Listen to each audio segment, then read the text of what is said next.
Hello बच्चों, मैं love Kumar फिर से एलकेएस केमिस्ट्री क्लासेस पर आपका स्वागत करता हूं। आज हम सॉल्यूशन चैप्टर का सेकंड लेक्चर रिकॉर्ड करने जा रहे हैं। कल के चैप्टर में मींस फर्स्ट चैप्टर में हम लोगों ने पढ़ा था अबाउट वेपर प्रेशर, और वेपर प्रेशर के बाद में उसकी थर्मोडायनेमिक्स के बारे में भी पढ़ा था। ठीक है, वेपर प्रेशर जो है वो term as such, vapour pressure खुद एक इंपॉर्टेंट टर्म नहीं है, बट राउल्स लॉ और कोलिगेटिव प्रॉपर्टीज के लिए वो काफी इंपॉर्टेंट है। वो तभी समझ में आएंगे जब आपको वेपर प्रेशर अच्छे से आता हो। ठीक है, तो हमने वेपर प्रेशर पढ़ लिया था और उसकी थर्मोडायनेमिक्स पढ़ ली थी। अब मैं आपको पढ़ने जा रहा हूँ फैक्टर्स अफेक्टिंग वेपर प्रेशर। एक छोटा सा पॉइंट और है, इसके बाद में मैं राउल्स लॉ वगैरह पे आऊंगा, मतलब मेन चैप्टर अपन स्टार्ट करेंगे। तो अपन देख लेते हैं इसको, छोटा सा टॉपिक है factors affecting vapour pressure. Factors affecting vapour pressure.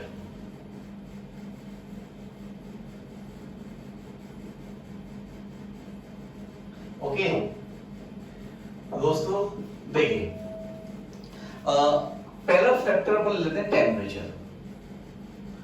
Temperature में अपन ने पढ़ा था कल कि LMP is equal to delta S naught upon R minus delta H naught upon R dot 1/T। Is that clear? यहां डेल्टा S नॉट और delta H naught को short short temperature change के लिए कांस्टेंट लिया जा सकता है। तो ये दोनों कांस्टेंट है, एंड R तो पैदाइशी कांस्टेंट है ये, एंड R इसको टेकन एज कांस्टेंट। ये दोनों को फॉर शॉर्ट टेम्परेचर चेंज। वैसे होती नहीं है लेकिन हम ले लेते हैं कैलकुलेशन के लिए, थोड़ा बहुत चेंज इसमें आता ही आता है। तो जो P जो है, P means vapour pressure. Vapour pressure, vapour pressure यहाँ पर फंक्शन हुआ किसका? केवल टेम्परेचर का, और ये बात अपन कल जान चुके थे। तो टेम्परेचर से कैसे वेरी करेगा उसको अपन देख लेते हैं। ठीक है, तो कैसे वेरी कर रहा है भाई? देखो डेल्टा H नॉट इस प्रोसेस के लिए, वेपर प्रेशर के लिए पॉजिटिव होती है। कल अपन ने देखा था वेपर्स बनती है उसके लिए। तो देखो ये टर्म पॉजिटिव है। तो माय डियर फ्रेंड्स, अब आप देखिए, इससे मैं बता रहा हूं आपको टेम्परेचर इंक्रीज कर रहे हैं। टेम्परेचर इंक्रीज करेंगे तो ये जो 1/T की जो वैल्यू है, ये 1/T की वैल्यू क्या होगी? डिक्रीज करेगी। जब ये वैल्यू डिक्रीज करेगी तो देखो ये 1/T मल्टीप्लाई हो रहा है इससे, delta H naught upon R into 1/T। जब ये वैल्यू कम हो रही है, मल्टीप्लाई में ये वैल्यू कम होती है, तो ये ओवरऑल वैल्यू कम होती है। लेट्स इसको ऐसे मानो, जैसे इसको मैं मान लेता हूं 20 और इसको मैं मान लेता हूं 10। 20 into 10 is equals to 200। अब मैं 1/T की वैल्यू कम कर दूं, ये तो कांस्टेंट ही है, इसको कम करके 5 कर दूं तो इट इज 100। तो ओवरऑल मल्टीप्लाई क्या होगा? कम हो गया भी। तो जब ये वैल्यू कम होगी तो ये ओवरऑल वैल्यू, ये वाली वैल्यू डिक्रीज करेगी। जब ये डिक्रीज करेगी तो ये सब्सट्रैक्शन का साइन है। जैसे लेट्स से मैंने कह दिया 100 में से आपने 50 सब्ट्रैक्ट करिए, 50 आएगा। अब ये वैल्यू कम कर दो आप इसको, क्योंकि 1/T टेम्परेचर बढ़ा है, 1/T कम हो गया तो ये वैल्यू कम हो गई। तो अब मैं, ये वैल्यू तो कांस्टेंट है इधर, ये वाली वैल्यू, तो मैं इधर को तो कांस्टेंट लिख रहा हूं और इस वैल्यू को कम कर दे रहा हूं। लेट्स से मैंने 50 की जगह 30 कर दिया, तो क्या आ गया? 80 आ गया। मैं तो आपका जो रिजल्ट है, देखो रिजल्ट बढ़ेगा नहीं बढ़ेगा यहाँ पे। तो ऐसे ही जब आप इस रिड्यूस्ड वैल्यू को इस कांस्टेंट वैल्यू से डिक्रीज करो तो ये वैल्यू क्या होगी? बढ़ जाएगी। तो ये LNP जो होगा वो बढ़ जाएगा। मींस मैं कहूं, मैं इसको रफ कर देता हूं साइड से, मींस मैं कहूं LNP बढ़ जाएगा, तो LNP कब बढ़ेगा? जब P बढ़ जाएगा। मींस क्या होगा कि वेपर प्रेशर जो होगा, vapour pressure directly proportional to किसको होगा? टेम्परेचर को। टेम्परेचर बढ़ाओगे तो वेपर प्रेशर बढ़ेगा। ऑब्वियस सी बात है यार, जब हम लिक्विड को गर्म करते हैं, नीचे इसको हीट करते हैं तो उसकी वेपर्स ज्यादा बनती हैं, तो वेपर प्रेशर क्या होगा? ज्यादा होगा। कोई बड़ी दिक्कत नहीं, कल हम इसको पढ़ चुके थे। नेक्स्ट थिंग जो सेकंड टॉपिक है वो है इंटरमॉलिक्यूलर फोर्स। इसको आप देखें, intermolecular force.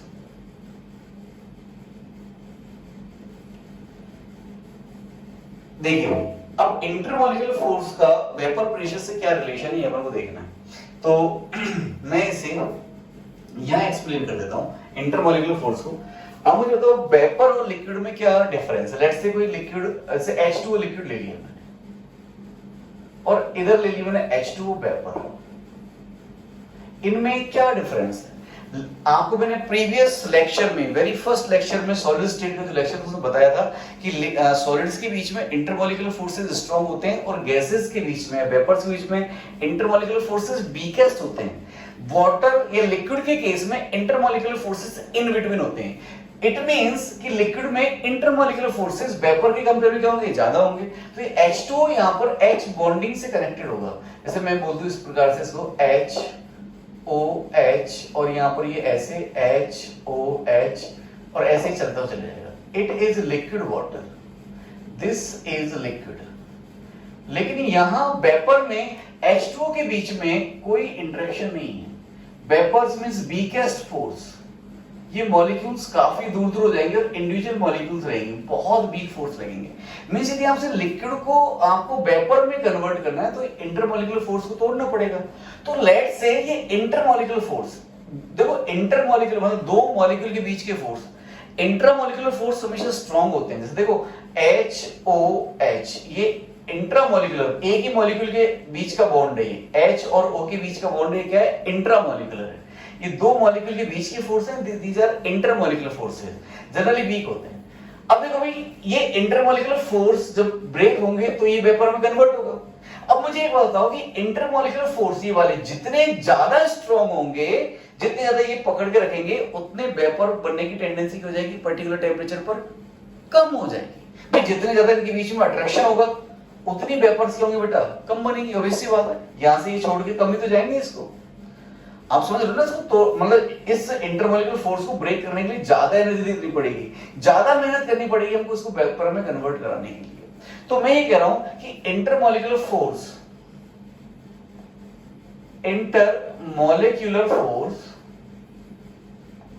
Is inversely proportional to vapour pressure. Vapour pressure, देखिए भाई, जितने ज्यादा इंटरमॉलिक्यूलर फोर्स होंगे उसका वेपर प्रेशर उतना ही कम हो जाएगा। इसको मैं एग्जांपल से समझाता हूं। देखो एग्जांपल, जैसे मैं बात करूं डाइमिथाइल ईथर, क्या इसमें कोई H बॉन्डिंग है? अच्छा, इससे भी क्यों स्टार्ट करें, मैं CH4 से स्टार्ट करता हूं। जैसे CH4 मीथेन, और भी कम ले लो H2 के बाद में ले लिया आपने CH4, फिर आपने ले लिया डाइमिथाइल ईथर, फिर आपने लिया इथेनॉल, फिर आपने ले लिया वाटर। ये लिक्विड है, ये लिक्विड है रूम टेम्परेचर पर, ये भी लिक्विड है, और Hg ये भी लिक्विड है, बट ये रूम टेम्परेचर पर गैस है, गैस और गैस। तो देखिए भाई, एट रूम टेम्परेचर, ये रूम टेम्परेचर पर डिफाइन करें सारी चीजें अपन। एट रूम टेम्परेचर ये गैसेस हैं, तो गैसेस है तो यहाँ पर इंटरमॉलिक्यूलर फोर्स तो वैसे क्या होंगे, कम होंगे। तो intermolecular force left to right चलने पर बढ़ रहे होंगे बेटा। Intermolecular force. अब आप कहोगे सर H2 से ज्यादा CH4 में क्यों है? बिकॉज बेटा इसका सरफेस एरिया ज्यादा है, बड़ा है। लंडन डिस्पर्सन फोर्सेस आपने केमिकल बॉन्डिंग चैप्टर में क्लास 11 में पढ़े होंगे। H2 में बहुत कम लगते हैं, CH4 में थोड़े ज्यादा लगेंगे, तो इसमें अट्रैक्टिव फोर्स थोड़ी ज्यादा है, इंटरमॉलिक्यूलर अट्रैक्टिव फोर्स। इसलिए CH4 H2 के कंपेयर में इजीली लिक्विफाई हो जाती है। इंटरमॉलिक्यूलर फोर्स ज्यादा है तो CH4 का जो लिक्विफिकेशन होगा वो इजीली हो जाएगा और रिलेटिवली हायर टेम्परेचर पर हो जाएगा एज कंपेयर टू H2। पता है आपको H2 का लिक्विफिकेशन लगभग -255 डिग्री सेंटीग्रेड के आसपास होता है। इसका लिक्विफिकेशन बहुत ही मुश्किल है बिकॉज इसमें इंटरमॉलिक्यूलर फोर्सेस वीकेस्ट है। इथेनॉल में इंटरमॉलिक्यूलर फोर्सेस हैं, इनको अपन डाइपोल अट्रैक्शन फोर्स कहेंगे, जो आप केमिकल बॉन्डिंग में पढ़ गए होंगे। डाइपोल मींस देखो मैं थोड़ा सा एक्सप्लेन कर देता हूं। CH3 यहां पर ऑक्सीजन की En ज्यादा है तो डेल नेगेटिव और डेल पॉजिटिव। ये जो कार्बन होगा इधर वाला, ये भी डेल पॉजिटिवली हो जाएगा, डेल पॉजिटिवली चार्ज हो जाएगा। और ऐसे दूसरे मॉलिक्यूल में, जैसे मान लो यहाँ पे हमने O लिख दिया और Me, CH3 को मैं Me लिख सकता हूँ और यहाँ पर डेल माइनस लिख दिया, तो ये वाला पार्ट इससे अट्रैक्ट होगा और डेल प्लस वाला पार्ट इससे अट्रैक्ट होगा। ऐसे इंटरमॉलिक्यूलर फोर्सेज होंगे और इतने सफिशिएंट है कि इसको रूम टेम्परेचर पर लिक्विड बना देते हैं। और यहाँ पर इथेनॉल तो लिक्विड होता ही है, आपको पता है दुनिया में सबसे ज्यादा बिकने वाला लिक्विड है, और इधर H2O लिक्विड है और Hg लिक्विड है। अब यहाँ पर देखो इस वाले केस में H बॉन्ड प्रेजेंट है, और यहां पर देखो एक O के साथ H और एक O के साथ एल्काइल ग्रुप है, लेकिन यहाँ पर तो O के साथ दोनों डायरेक्शन में क्या है, H है, तो यहाँ पर नंबर ऑफ H बॉन्ड क्या होंगे, ज्यादा होंगे, मोर H बॉन्ड, ज्यादा H बॉन्ड है तो इंटरमॉलिक्यूलर फोर्स क्या है बेटा, ज्यादा है। Hg में कोई H बॉन्ड नहीं है, फिर भी इसमें इंटरमॉलिक्यूलर फोर्स सबसे ज्यादा है, बिकॉज Hg एक मेटल है और इसमें मेटलिक बॉन्ड होता है। मेटलिक बॉन्ड कह सकते हो या कोहेसिव फोर्सेस कह सकते हो, जो मैंने आपको बताया था, कोहेसिव फोर्सेस, ये भी मैंने आपको शायद सॉलिड स्टेट के फर्स्ट लेक्चर में बताया था। तो ऐसा कुछ है। अब वेपर प्रेशर से क्या मीनिंग है, लेट्स से आपने ये तो फिर गैसेज इनको तो मारो बोली, इससे बात करते हैं। आपने इथेनॉल को और सॉरी डाइमेथाइल ईथर और इथेनॉल और वाटर, इनको अलग अलग कंटेनर रख दिया, अलग अलग 4 कंटेनर रख दिया, तो पहले या फिर जल्दी जो वेपराइज होगा वो ये होगा बेटा डाइमेथाइल ईथर, बिकॉज इसमें इंटरमॉलिक्यूलर फोर्स सबसे कम है। आपने देखा होगा पेट्रोल को आप जैसे हाथ पे डालते हो, थोड़ी देर बाद क्या होता है, वो अपना आप ही उड़ जाता है, वेपराइज होता है, बिकॉज पेट्रोल में वही कार्बन की लॉन्ग चेन है, अप टू 19 या 20 कार्बन तक की चेन होती है, उसमें वो पेट्रोल हो जाता है, तो इंटरमॉलिक्यूलर फोर्स कम है वहां पे, तो वेपर प्रेशर क्या होगा, उसका ज्यादा होगा, इजीली वेपराइज हो जाएगा। इस पॉइंट के ऊपर प्रैक्टिकली एक छोटा सा ग्राफ मैं आपको बना देता हूं, वो ग्राफ कुछ ऐसा है, वो देख लीजिए आप। यहां है आपका वेपर प्रेशर, यहां है आपका वेपर प्रेशर, इधर है आपके टेम्परेचर, और ये ऐसे में मेंशन कर देता हूं 1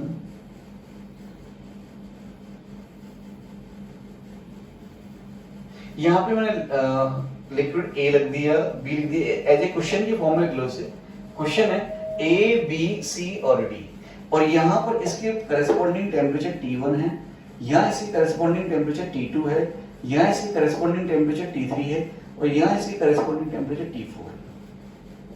और आपसे कहा गया है कि ये 4 लिक्विड दे दिए आपको, डाइमेथाइल ईथर दे दिया एक, तो दूसरा दे दिया आपको एथेनॉल, तीसरा दे दिया आपको H2O, और चौथा दे दिया आपको Hg। आपको इनकी पोजीशन बतानी है कि A B C D की कौन किस पोजीशन पे जाएंगे, मतलब A पोजीशन पे इन चारों में से कौन जाएगा, B पोजीशन पर इन चारों में से कौन जाएगा, C पर कौन जाएगा और D पर कौन जाएगा। तो देखो ये पर्टिकुलर टेम्परेचर पर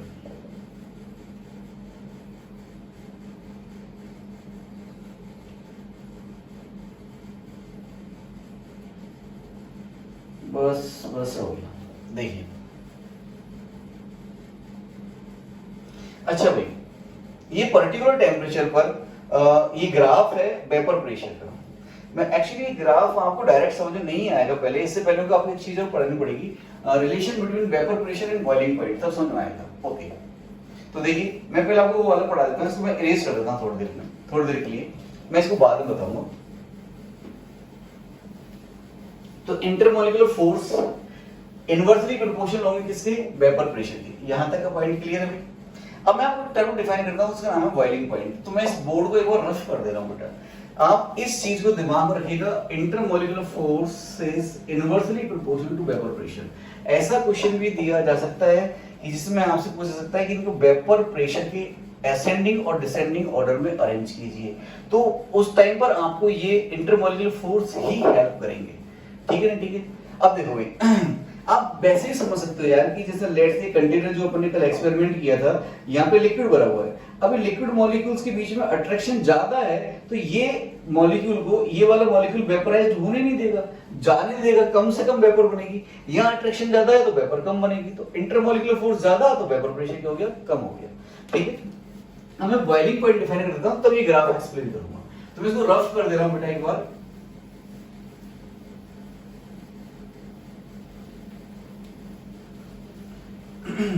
आप लोग जो ये फर्स्ट लेक्चर था काफी इंपोर्टेंट है सॉल्यूशन का, उसे अच्छे से पढ़ ली, बिकॉज उसकी वेपर प्रेशर और थर्मोडायनामिक्स दोनों ही इंपॉर्टेंट है। वेपर प्रेशर तो पूरे इसमें सॉल्यूशन चैप्टर में काम आएगा ही, आप देख लेना, मैं जो कहूंगा वो सही कहूंगा, बिकॉज इतने सालों से पढ़ा रहा हूँ एज ए टीचर, मुझे पता है कि कौन सा पॉइंट इंपॉर्टेंट है और कौन सा पॉइंट इंपॉर्टेंट नहीं है। जब मैं किसी चीज को आपको फोर्सफुली बोल रहा हूँ तो आपको उसे पढ़ना चाहिए। ठीक है ना, ठीक। तो मैं अब पढ़ा रहा हूँ आपको बॉइलिंग पॉइंट। बॉइलिंग पॉइंट और वेपर प्रेशर का रिलेशन देखते हैं। तो पहले मैं बॉइलिंग पॉइंट बताता हूँ। बॉइलिंग पॉइंट की वैसे तो कई सारी डेफिनेशन है बेटा, कई सारी definition, but on the basis of vapour pressure ये है, पहले बॉइलिंग पॉइंट डिफाइन करता हूं। It is the temperature at which vapor pressure becomes equals to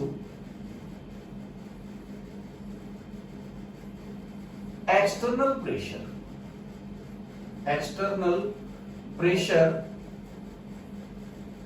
applied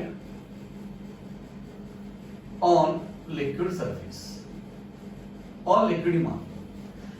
Boiling point, it is nothing, it is just temperature at which vapor pressure becomes equals to external pressure applied on the liquid। अब इसमें एक next point और लेता हूं, if external pressure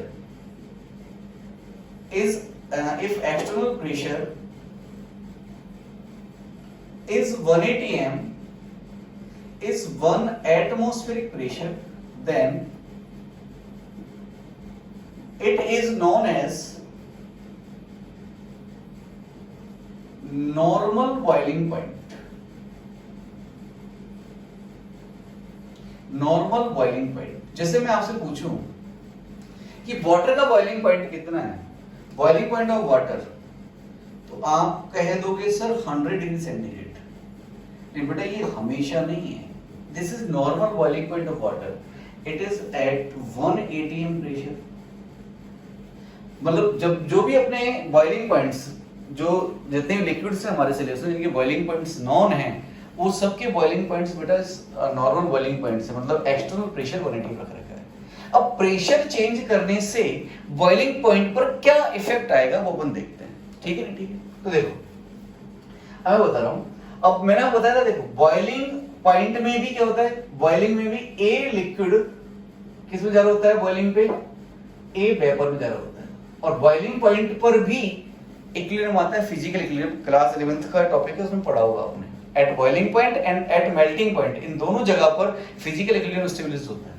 ये melting boiling point पर हो जाएगा, और ए लिक्विड से ए वेपर, ये वेपर प्रेशर पर भी होगा, एट वेपर प्रेशर। और इन दोनों में आपको डिफरेंस बताया था प्रीवियस लेक्चर में कि वेपर प्रेशर एक सरफेस फिनोमेना है और बॉइलिंग पॉइंट एक बल्क फिनोमेना है। अब इस बात को मिक्स करते हैं कि ये दोनों एक दूसरे से कैसे लिंक्ड है, कि किसी सब्सटेंस का वेपर प्रेशर ज्यादा है तो उसका बॉइलिंग पॉइंट कम होगा, तो कैसे होगा, मतलब क्या रिलेशन है अपन देखते हैं। तो देखिए, आपने क्या किया, एक लिक्विड ले लिया और ओपन वेसल ही लिया है। अपन जनरली क्या करते हैं, अपने सराउंडिंग में जो कोई भी चीज बॉईल करनी है, पानी, दूध या चाय बनानी है, उसको ओपन वेसल में ही करते हैं। तो ओपन वेसल ले लिया, ओपन वेसल में यहाँ पे लिक्विड ले लिया, और आप जानते हो कि यहाँ पर जो एक्सटर्नल प्रेशर है वो 180 है, 180 है। यहां मैंने इसको हीट करना स्टार्ट कर दिया बेटा। अब देखो यहां पर जो प्रेशर है, देखो प्रेशर पूरे सराउंडिंग है, ये एक तरह से सराउंडिंग है पूरी, आपको पता है ना, एक्सेप्ट सिस्टम सब कुछ सराउंडिंग होता है बेटा। इस पूरी लिक्विड सरफेस पर 180 का प्रेशर लगा हुआ है। अब ये यहां से मैं इसको गर्म नहीं कर रहा हूं, फिर भी ये वेपोराइज्ड होगा। इसकी जो सरफेस जो मॉलिक्यूल्स हैं, ये सरफेस मॉलिक्यूल्स, ये जो सरफेस मॉलिक्यूल्स हैं, ये जो सरफेस मॉलिक्यूल्स हैं, यहां से वेपोराइज्ड होंगे और एक इक्विलिब्रियम आ जाएगा, उसको अपन कहेंगे वेपर प्रेशर।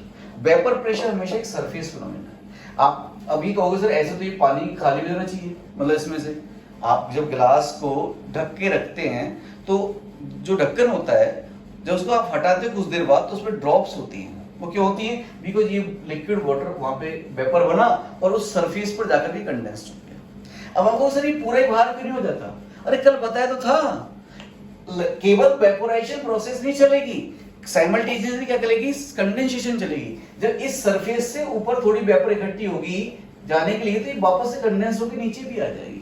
कुछ तो इस कंटेनर की यहाँ बाल से टकराएगी, कुछ ऐसे जाएगी, कुछ नीचे जाएगी। तो वेपर्स ओपन कंटेनर में रहेंगी, बट वो एक इक्विलिब्रियम आ जाएगा, इसलिए गिलास लगातार कभी खाली नहीं होगा, एक रूम में रख करके खाली नहीं होगा। आप बहुत ज्यादा टाइम के लिए रख दो और खिड़की वगैरह सारा कुछ खोल दो, ज्यादा कुछ गर्मी हो जाए सराउंडिंग में, तो हो सकता है 10-15 साल बाद में वो खाली हो जाए, सूख जाए बिल्कुल, बट नॉर्मल टाइम में आप वो खाली नहीं होगा गिलास, ठीक है। तो देखो अब भाई मैं इसको वापस बनाता हूँ, घिचपिच हो गई यहाँ पे। तो देखिए मैं कह रहा था कि यहाँ पर ये लिक्विड सरफेस है और यहाँ पर एक्सटर्नल प्रेशर लगा हुआ है और एक्सटर्नल प्रेशर फिलहाल 180 है अपना। अब ये बॉइलिंग पर क्या होता है, what is the meaning of boiling? Boiling पर ये जो सरफेस है ना बेटा, ये ऊपर उठने लग जाती है। एट बॉइलिंग पॉइंट जो लिक्विड सरफेस ऊपर उठने लग जाती है। वेपोराइजेशन में लिक्विड सरफेस ऊपर नहीं उठेगी। आपने गिलास में पानी लिया और इसको यहाँ अपने ढक्कन से ढक दिया, तो जब ये यहाँ से वाटर मॉलिक्यूल्स यहाँ पे जाके कंडेंस्ड हुए, इसका मतलब ये नहीं सरफेस ऊपर उठी हो ना, सरफेस ऊपर नहीं उठती है, ये सरफेस फिनोमेना है। लेकिन जब अपन इस पानी के नीचे आग लगाते हैं ऐसे इस टाइप से, गर्म करना स्टार्ट करें तो कभी ना कभी क्या होगा, बॉयल होगा। हम देखो घरों में चाय बनाते हैं तो वो सरफेस क्या होती है, बॉयल होती है, मतलब ऊपर की तरफ भागने की कोशिश करती है। तो बॉइलिंग पॉइंट वो टेम्परेचर होता है जिस पर ये जो लिक्विड सरफेस है जस्ट बॉयल होना स्टार्ट हो जाए, मतलब उबलना स्टार्ट हो जाए, ये सरफेस ऊपर शिफ्ट होना स्टार्ट हो जाए। तो देखो मेरे को अब यहाँ देखो आप कि इस सरफेस पर एक वेपर प्रेशर है, कुछ ना कुछ वेपर्स तो बनी नहीं होंगी किसी टेम्परेचर पर, तो एक पर्टिकुलर वेपर प्रेशर होता है अभी यहाँ पे, ये लो ये वेपर प्रेशर है कुछ इसका। अब जब मैं इसको गर्म करूंगा तो यहाँ से देखो वेपर प्रेशर के केस में तो क्या होता है, सरफेस फिनोमेना, सरफेस के मॉलिक्यूल्स ही वेपराइज होते हैं। लेकिन जब इसको गर्म करूंगा तो ये अंदर के मॉलिक्यूल्स भी यहाँ आने लग जाएंगे और यहाँ पर वेपर का अमाउंट बढ़ा देंगे। जब वेपर का अमाउंट बढ़ाएंगे तो यहाँ पर प्रेशर बढ़ना स्टार्ट हो जाएगा। उसको वेपर प्रेशर नहीं कहेंगे अपन, प्रेशर बढ़ना स्टार्ट हो जाएगा। और प्रेशर बढ़ते बढ़ते देखो जब ये अंदर का प्रेशर, भाई बाहर से प्रेशर कितना लग रहा है 180 एम, जब ये अंदर से जो ये वाटर मॉलिक्यूल्स बाहर जा रहे हैं इसका प्रेशर भी इसके जस्ट बराबर हो जाएगा, तो क्या होगा बेटा, ये बॉयल करना स्टार्ट हो जाएगा। व्हेन वेपर प्रेशर, तो वही तो लिखा हुआ है, when vapor pressure becomes equals to external pressure। अभी external pressure कितना है बेटा आपका 180 एम। अरे सिंपल सी बात है यार, ऊपर से फोर्स लग रहा है कोई भी, आप नीचे से उसके बराबर फोर्स लगा दोगे ना तब वो थोड़ा मतलब हिलना स्टार्ट हो जाएगा, एटलीस्ट बराबर। जैसे तो थोड़ा ज्यादा लगाओगे ऊपर चला जाएगा। तो भाई ये 180 एम जो प्रेशर है वो तो ऊपर से लग ही रहा है। अब आप जो यहाँ से जो वेपर्स बन रही है इनका जो प्रेशर है वो 180 एम के बराबर हो जाएगा, तो क्या कहेंगे अपन उनको, वेपर प्रेशर, बॉइलिंग पॉइंट कह देंगे। अरे ठीक है ना, है समझ में? एक बार फिर ट्राई करते हैं, देखो एक बार फिर ट्राई करते हैं, एक बार फिर ट्राई करते हैं। यहां पे देखो, अच्छा भाई आप ये बात जानते हो कि यहां से P एक्सटर्नल लग रहा है 180 एम, ये पूरी सरफेस पर लग रहा होगा, ये बात क्लियर है। यहां पर वेपर्स बन रही होंगी और मैं आपको बता दूं जैसे वाटर का रूम टेम्परेचर पर जो वेपर प्रेशर होता है वो लगभग 24 टॉर होता है बेटा। 24 टॉर कहते हो, जो 24 सेंटीमीटर ऑफ एच कहते हो। 80 में चेंज करना है, ये लगभग है ना, तो 24/760 ATM होता है, इतना होता है, जो काफी कम है। अभी वेपर प्रेशर काफी कम है और एक्सटर्नल प्रेशर काफी ज्यादा है, तो ये वाला प्रेशर कम है ऊपर वाला और ये वाला प्रेशर ज्यादा है, तो इसलिए पूरा खाली नहीं होने देता है इसको। Is that clear? इसलिए यहाँ पर पता है ह्यूमिडिटी रहती है। जैसे लेट से पानी जो है सरफेस से जिस फर्श पे अपने पोछा लगाती है तो पानी बहुत ज्यादा ऊपर नहीं जाता कि ऐसा नहीं आसान उड़ जाएगा, वो आसपास ही रहता है वेपर्स की फॉर्म में, जिसके ऊपर आगे चल के ह्यूमिडिटी पड़ेगी। तो भाई यहाँ पर इसका वेपर प्रेशर हो गया, पर्टिकुलर टेम्परेचर हो गया, किसी टेम्परेचर रूम टेम्परेचर हो गया, एट रूम टेम्परेचर ये वेपर प्रेशर होता है इसका 25 डिग्री सेंटीग्रेड। जब हम इसको हीट करना स्टार्ट कर देते हैं बेटा, जब इसको हीट करेंगे तो हमने अभी भी एक इक्वेशन पढ़ी थी क्या कि वो इक्वेशन ही लिख रहा कि टेम्परेचर बढ़ाते हैं तो वेपर प्रेशर क्या होता है, बढ़ता है। Vapour pressure is the function of temperature only. तो जब हम यहाँ टेम्परेचर राइज करेंगे, हीट देंगे, तो यहाँ अंदर से भी मतलब मॉलिक्यूल्स आएंगे और यहाँ पर वेपर्स बढ़ा देंगे, वेपर प्रेशर को बढ़ाते जाएंगे। अब देखो भाई पहले 180 एम था और इधर वेपर प्रेशर कितना था, 24 टॉर ही था, या 24/760 ATM था। अब टेम्परेचर बढ़ाते जा रहे हैं तो ये जो वेपर प्रेशर वो बढ़ता चला जाएगा। Vapour pressure of H2O increase करेगा जब अपन टेम्परेचर इंक्रीज करेंगे, ठीक है ना? ठीक है, लेकिन सरफेस कब बॉयल हो सकती है, जब इसका प्रेशर 180 एम या इससे क्या हो जाए, ज्यादा हो जाए, क्योंकि ऊपर से तो प्रेशर ज्यादा लग रहा है ना भाई। तो टेम्परेचर अपन बढ़ाते जाएं तो 25 डिग्री सेंटीग्रेड से टेम्परेचर ले जाके मैं 100 डिग्री सेंटीग्रेड कर दूंगा, तो उस टाइम पर वेपर प्रेशर ऑफ वाटर जो था यहाँ पर वो 24/760 ATM था, इतना कम था। तो तो ये यहां से बढ़कर 1 atm हो जाएगा जो कि एक्सटर्नल प्रेशर है और ये बॉयल होने लग जाता है। तो इसलिए हम कह देते हैं कि लिक्विड का बॉइलिंग पॉइंट, लिक्विड वाटर का बॉइलिंग पॉइंट जो नॉर्मल बॉइलिंग पॉइंट है वो कितना है बेटा 100 डिग्री सेंटीग्रेड, 1 atm प्रेशर। अब इसका मतलब क्या हुआ, अब आप देखिएगा मैं बॉइलिंग पॉइंट को रिलेट कर रहा हूं वेपर प्रेशर से। लेट्स से दो लिक्विड है, एक का वेपर प्रेशर ज्यादा है, एक का वेपर प्रेशर कम है। लेट्स से मैंने कहा यहां पर एक लिक्विड, दो लिक्विड ले लिए मैंने, दो डिफरेंट कंटेनर से ले लिए ऐसे, और यहां पर लिक्विड ए है और यहां पर लिक्विड बी है, और ये भी लिक्विड ले लिया, और इसका वेपर प्रेशर मान लो कम है, वेपर प्रेशर इसका कुछ 25 टॉर ले लिया और इसका वेपर प्रेशर ले लिया मैंने लगभग 250 टॉर, ठीक है। बाहर से जो प्रेशर है पी एक्सटर्नल वो मैंने कांस्टेंट कर रखा है 1 atm फिलहाल, यहां भी पी एक्सटर्नल जो है वो कांस्टेंट है 1 atm। 1 atm means 760 torr, 1 atm 760 torr इसको पता लग रहा है, ठीक। अब मुझे बताओ यहां पर वेपर प्रेशर कम है और दोनों के इनिशियल टेंपरेचर सेम है, ये भी मान लेते हैं T equals to 25 degree centigrade पर है और ये भी initially T equals to 25 degree centigrade पर है, तो किसी पर्टिकुलर टेंपरेचर पर इसका वेपर प्रेशर ज्यादा है, ठीक है। अब मुझे इसको, इस दोनों लिक्विड्स को बॉयल करने के लिए इस लिक्विड ए का वेपर प्रेशर कितना करना पड़ेगा, 1 atm का बराबर ही करना पड़ेगा भाई। जब तक ये वेपर प्रेशर इस एक्सटर्नल प्रेशर के बराबर नहीं हो जाता तब तक ये सरफेस ऐसे लिफ्ट ही नहीं करेगी। तो अब देखो एक तो मेरे को 25 टॉर से 1 atm करना है, मतलब वही 760 टॉर करना है बेटा, मतलब 1 atm, और इसमें 250 टॉर से 1 atm पहुंचाना है मेरे को, मतलब 760 टॉर। बताओ किसमें कम टेंपरेचर लगेगा, यहां से, मतलब ऑलरेडी 250 टॉर है, मतलब यहां वेपर प्रेशर काफी ज्यादा है, काफी इजीली जल्दी से। अब वैसे देखो ना वेपर प्रेशर ज्यादा है, ऐसे समझो आप, वेपर प्रेशर ज्यादा है मींस जल्दी से वेपर बन चुकी होगी, जल्दी वेपर बन रही है, जल्दी जल्दी वो वेपराइज हो रहा है, लाइक एज पेट्रोल, जैसे हाथ पे लगाया इजीली वेपराइज हो गया। तो जब उसका वेपर प्रेशर ज्यादा है तो उसका बॉइलिंग पॉइंट क्या होगा बेटा, कम होगा ना, वो जल्दी से क्या हो जाएगा, बॉइल्ड हो जाएगा। जिस लिक्विड का वेपर प्रेशर कम होगा, जिसका वेपर प्रेशर कम होगा उसको एक्सटर्नल प्रेशर के बराबर प्रेशर पहुंचाने के लिए, उसका वेपर प्रेशर पहुंचाने के लिए टेंपरेचर क्या देना पड़ेगा, ज्यादा देना पड़ेगा। भाई जो वेपर प्रेशर है वो फंक्शन है किसका, केवल और केवल टेंपरेचर का। तो देखो यहां पर चेंज ज्यादा करना है, अपन पहले पढ़ के आए हैं कि vapour pressure directly proportional to temperature, हमने पढ़ा था। तो यहाँ चेंज देखो ज्यादा है, वेपर प्रेशर चेंज ज्यादा करना है तो टेंपरेचर ज्यादा लगेगा। यहाँ 250 से 760 चेंज कम है, चेंज कम है इस वेपर प्रेशर में, तो टेंपरेचर क्या लगेगा, कम लगेगा, because vapour pressure directly proportional to temperature. क्या ये बात समझ में आती है आपके? यदि ये बात समझ में आ गई तो हमें बहुत बड़ी बात समझ में आ गई, मान लो अब। तो अब मैं कहूंगा कि जिसका वेपर प्रेशर ज्यादा है ऑलरेडी, उसका बॉइलिंग पॉइंट क्या होगा, कम होगा, बिकॉज उसको देखो इसमें चेंज कम करना है, उसको चेंज कम करना है वेपर प्रेशर में, तो टेंपरेचर चेंज भी क्या होगा, कम होगा। आप चाहो तो उसको ऐसे लिख दो, delta vapour pressure directly proportional to delta T.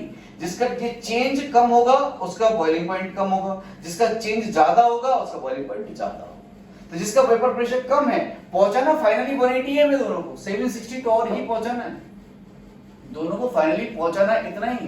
तो जिसका इनिशियल कम था उसमें चेंज ज्यादा आएगा, चेंज ज्यादा आएगा तो उसका टेंपरेचर क्या लगेगा, ज्यादा लगेगा। ये बात क्लियर है? तो मैं यहां से कह सकता हूं, यहां से मैं एक बात कह सकता हूं कि वेपर प्रेशर जो होगा inversely proportional to boiling point होगा। देखो ये सारी चीज समझाने के लिए। तो यहां से फाइनली मैं एक चीज कह रहा हूं कि वेपर प्रेशर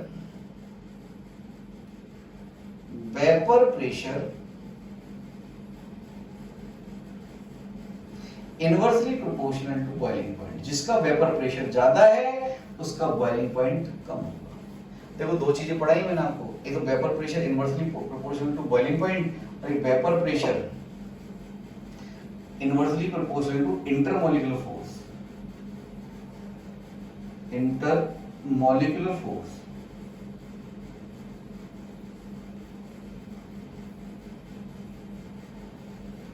तो भाई देखो ये दोनों इनवर्सली, तो फिर boiling point directly proportional to क्या हुआ, इंटरमॉलिक्यूलर फोर्स हुआ। तो भाई बात सही है, boiling point directly proportional to intermolecular force होगा। इसको मैं समझाता हूं। देखो बॉइलिंग पॉइंट की एक और बात, एक तो अपन ने बॉइलिंग पॉइंट को डिस्कस कर लिया वेपर प्रेशर के टर्म में, एक मैं बॉइलिंग पॉइंट को डिस्कस कर रहा हूं इंटरमोलिकुलर फोर्सेस के क्या कहते हैं इसके रेस्पेक्ट में, ठीक है। तो जैसे H2O है, इसके बीच में H बॉन्डिंग है। अच्छा मुझे पहले बताओ कि H2O लिक्विड और H2O वेपर में क्या फर्क है? सर आपने अभी तो बताया, यहां पर लिक्विड में H बॉन्डिंग होगी मॉलिक्यूल्स बीच में, और यहां वेपर में कोई इंटरमॉलिक्यूलर फोर्स नहीं होगा, ये मतलब आइसोलेटेड रहेंगे, बहुत ही वीक वन डायमेंशनल फोर्सेस रहेंगे। तो अब बताओ ये intermolecular force, what is boiling point? Boiling point वो होता है जिसमें कोई लिक्विड बॉयल होना स्टार्ट होता है। यदि आप टेंपरेचर देते जाओगे तो लिक्विड से वेपर में चला जाएगा। तो बेटा लिक्विड और वेपर में क्या फर्क है बताओ? इस बॉन्ड का ही तो फर्क है, और ये बॉन्ड कौन सा आपका? Intermolecular bond. तो ये इंटरमॉलिक्यूलर बॉन्ड जितना ज्यादा स्ट्रांग होगा, इसको तोड़ने के लिए एनर्जी उतनी ज्यादा देनी पड़ेगी, जितनी ज्यादा नहीं देनी पड़ेगी उसका बॉइलिंग पॉइंट उतना ही ज्यादा हो जाएगा। भाई लिक्विड और वेपर में फर्क कितना है? यहाँ ये आइसोलेटेड है, यहाँ इनके बीच में इंटरमॉलिक्यूलर फोर्स है। अब मेरे को यदि लिक्विड को वेपर में कन्वर्ट करना है तो आप ये मान लो कि ये इंटरमॉलिक्यूलर फोर्स को खत्म करना है आपको। तो इस इंटरमॉलिक्यूलर फोर्स को खत्म करने के लिए आपको एनर्जी देनी पड़ेगी, क्योंकि भाई बॉन्ड चाहे वीक हो चाहे स्ट्रांग हो, तोड़ने के लिए क्या देनी पड़ती है? एनर्जी देनी पड़ती है। तो इस बॉन्ड को तोड़ने के लिए एनर्जी देनी पड़ेगी। बेटा बॉइलिंग पॉइंट का कतई मतलब ये नहीं है, बॉइलिंग पॉइंट का मतलब ये नहीं है कि H2O से जब आप इसको बॉयल करोगे तो ये दो H एटम अलग हो जाएंगे और O अलग हो जाएंगे। बॉइलिंग का मतलब क्या है कि ये बीच इसके बीच के इंटरमॉलिक्यूलर फोर्सेस ओवरकम हो जाएंगे।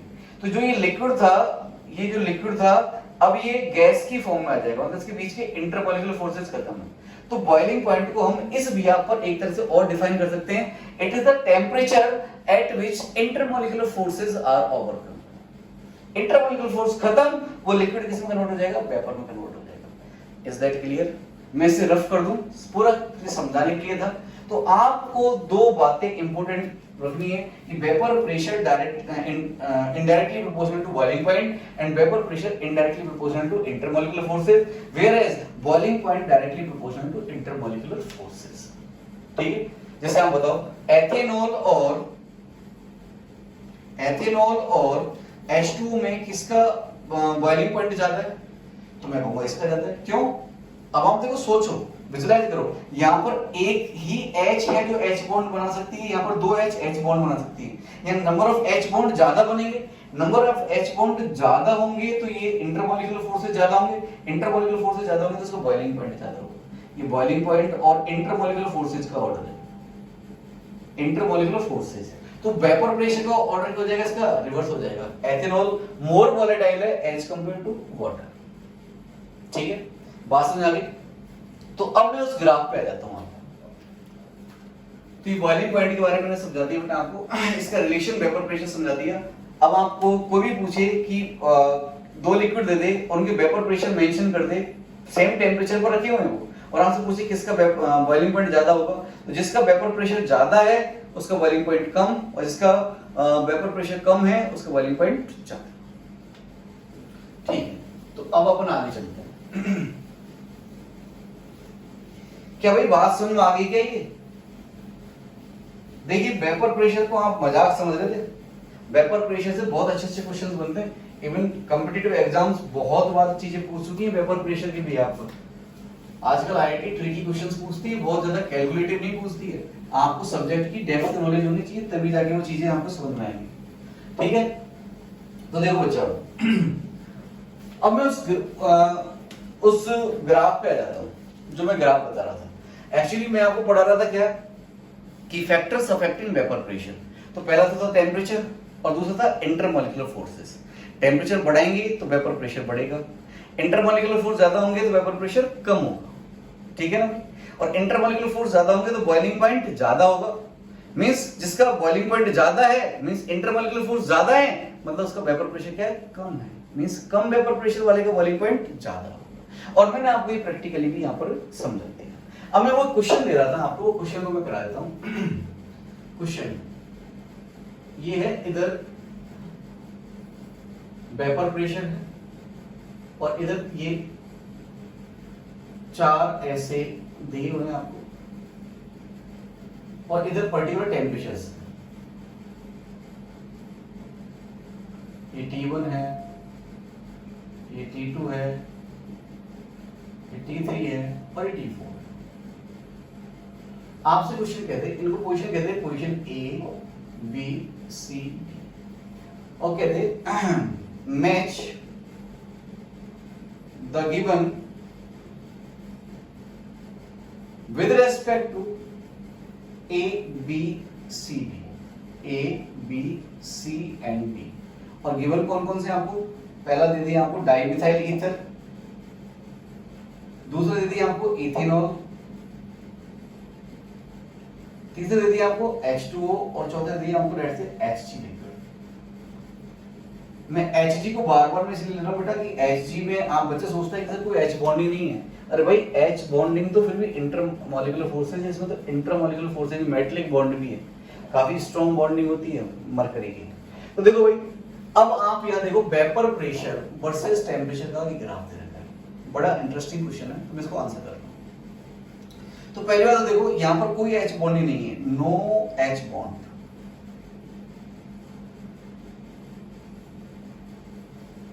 यहाँ पर 1H बॉन्ड, मतलब एक H है, 1H बॉन्ड।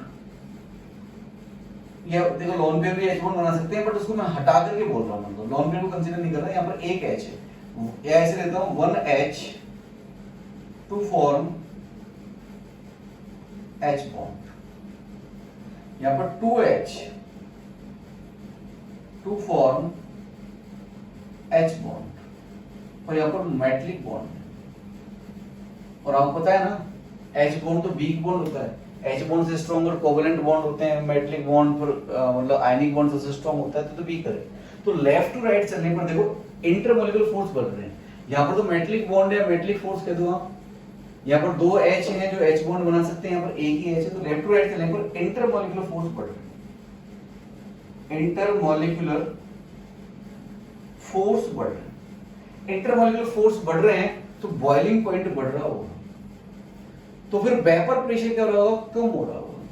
तो देखो भाई पर्टिकुलर टेम्परेचर पर, ये तो अलग अलग टेम्परेचर दे दी है, बट मैं इसे पर्टिकुलर टेम्परेचर को ये मान लो, ऐसे यहाँ पर कोई भी टेम्परेचर कांस्टेंट कर लिया, ये इस लाइन पे टेम्परेचर कांस्टेंट कर लिया, तो टेम्परेचर कांस्टेंट कर लिया तो बताओ क्या होगा, टेम्परेचर तो चेंज हो नहीं रहा, तो इंटरमॉलिक्यूलर फोर्स जितने ज्यादा उसका वेपर प्रेशर उतना ही कम हो जाएगा। तो देखो इस पर्टिकुलर इस पे टेम्परेचर कांस्टेंट अपन ने कर लिया है, तो यहाँ पर इंटरमॉलिक्यूलर फोर्सेस बताओ सबसे ज्यादा वेपर प्रेशर सबसे ज्यादा किसका होगा, इसका होगा। इस पर्टिकुलर टेम्परेचर पर वेपर प्रेशर इसका इस वाले ग्राफ का सबसे ज्यादा होगा, फिर उससे कम इसका होगा, फिर इससे कम इसका होगा, इससे कम इसका होगा। तो वेपर प्रेशर जिसका ज्यादा है उसमें इंटरमॉलिक्यूलर फोर्स सबसे कम है, और इंटरमॉलिक्यूलर फोर्स सबसे कम है तो यहाँ पर कौन आएगा बेटा, फिर एथेनॉल आएगा। तो ए एथेनॉल नहीं सॉरी यार डाइमिथाइल ईथर, तो ए पोजीशन को ऑक्युपाई करेगा डाइमिथाइल ईथर। अब देखो यहाँ वेपर प्रेशर कम हुआ तो मतलब इसका क्या हो गया, वेपर प्रेशर कम हुआ तो इंटरमॉलिक्यूलर फोर्स क्या हो गए, बढ़ गए। तो इससे ज्यादा इंटरमॉलिक्यूलर फोर्स किसके हैं, एथेनॉल के। ऐसे चलने पर इंटरमॉलिक्यूलर फोर्सेस बढ़ रहे, जिसका इंटरमॉलिक्यूलर फोर्सेस सबसे कम है उसका वेपर प्रेशर सबसे ज्यादा है। ये वेपर प्रेशर थोड़ा सा कम हुआ मतलब इंटरमॉलिक्यूलर फोर्सेस बढ़ेंगे, तो बी वाली पोजीशन पे क्या आएगा, इथेनॉल आएगा। सी वाली पोजीशन पर और स्ट्रॉन्ग आ जाएगा कौन सा, H2O, और डी वाली पोजीशन कौन आ जाएगा, Hg लिक्विड। देखो Hg वाले ग्राफ का वेपर प्रेशर इस पर्टिकुलर टेंपरेचर सबसे कम है, सबसे कम है, सबसे कम है, मतलब इसमें इंटरमॉलिक्यूलर फोर्स सबसे ज्यादा है। तो इन चारों में इंटरमॉलिक्यूलर फोर्स हो जाता है किसके हैं, Hg के हैं, तो वही यहाँ पे नीचे आएगा। अब बोले सर वो क्वेश्चन ऐसे ही पूछ सकता था, ये तो मैंने ABCD को बताओ ऐसे, पहला क्वेश्चन दे दिया आपको, match the given with respect to ABCD। दूसरा है, दूसरे क्वेश्चन से दे सकता है relate boiling points, relate T1 T2 T3 T4, इनको रिलेट करना भैया, ये क्या हो रहा है भाई। तो देखो वेपर प्रेशर चेक करने के लिए तो मैंने क्या कर दिया, टेम्परेचर कांस्टेंट कर दिया, ठीक है।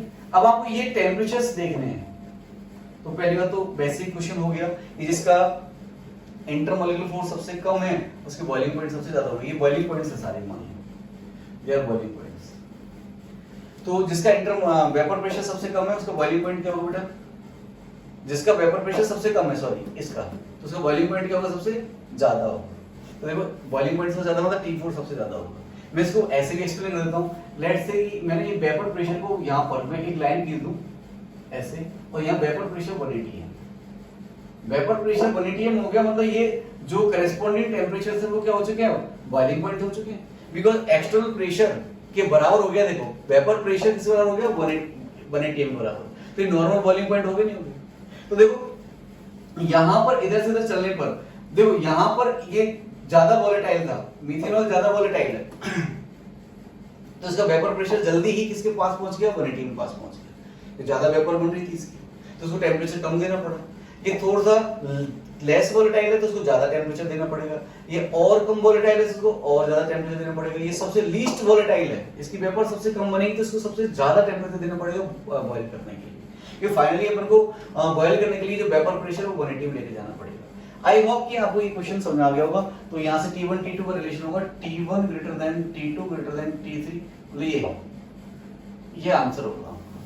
ठीक है, this is all about vapour pressure. Vapour pressure की जो जो काम की चीजें थी जो मैं इस चैप्टर में काम लूंगा वो मैंने आपको यहाँ करा दी है। अब आपको ज्यादा दिक्कत नहीं आएगी। एक चीज और पढ़ानी थी मेरे को आपको, ट्रिपल पॉइंट। यस, बोल पढ़ा देता हूँ या उसको नेक्स्ट लेक्चर लेता हूँ। यार मैं थोड़ा थक भी चुका हूँ और दिमाग काम नहीं कर रहा है, तो उसको नेक्स्ट लेक्चर लेंगे। ट्रिपल पॉइंट पढ़ के फिर अपन ये चैप्टर स्टार्ट करेंगे। देखो अभी तक चैप्टर आपको स्टार्ट नहीं किया है एज कम्पेयर टू एनसीईआरटी वगैरह ना। अब जस्ट छोटी छोटी चीजें बता रहा हूँ ताकि मैं इनकी यूज कर सकूँ। इनके यूज से ये चैप्टर थोड़ा इजी हो जाएगा आपका। ठीक है, एक ट्रिपल पॉइंटर बताना। मैं ट्रिपल पॉइंट इसलिए पढ़ाऊंगा आपको कि उसको पढ़ाने के बाद में आपको elevation in boiling point and depression in freezing point, दो क्वालिटेटिव प्रॉपर्टी, उनके ग्राफ्स बड़ी इजीली समझ में आ जाएगी कि क्या हो रहा है और कैसे हो रहा है। तो ट्रिपल पॉइंट अपन नेक्स्ट वीडियो लेक्चर में पढ़ेंगे। मैं भी थक चुका हूँ और आज मेरा आगे इसको करने का मन नहीं है, तो दैट्स इट। आई होप आपको समझ में आया होगा। यदि आपको कोई चीज समझ नहीं आती तो आप कमेंट बॉक्स में अपना डाउट लिख सकते हो, उसको पिन कर दिया करो। पिन करोगे तो सबसे ऊपर दिखाई देगा मेरे को, तो मैं उसको रीड करूंगा और आपको या तो मैं अपने जो टेलीग्राम ऐप है उस पर बता दूंगा। और हाँ, एक इम्पोर्टेंट इन्फॉर्मेशन ये भी है कि आप सबको मैं जितने भी क्वेश्चंस डीपीपीज दूंगा या आपके डाउट्स क्लियर करूंगा वो सब टेलीग्राम ऐप पे करूंगा। और टेलीग्राम ऐप का जो लिंक है इस वीडियो की डिस्क्रिप्शन में होगा, उसको आप वहां से जाकर वो ग्रुप ज्वाइन कर सकते हैं। आप अपने डाउट्स वहाँ पे पेस्ट कर सकते हैं। मैं भी अपने जो सॉल्यूशन है वहीं डालूंगा, या मेरी तरफ से कोई क्वेश्चंस देने होंगे वही मैं डालूंगा। और मैं अब थक चुका हूँ और मैं इस वीडियो को यहीं रोक रहा हूँ। ठीक है, okay, bye, all the best.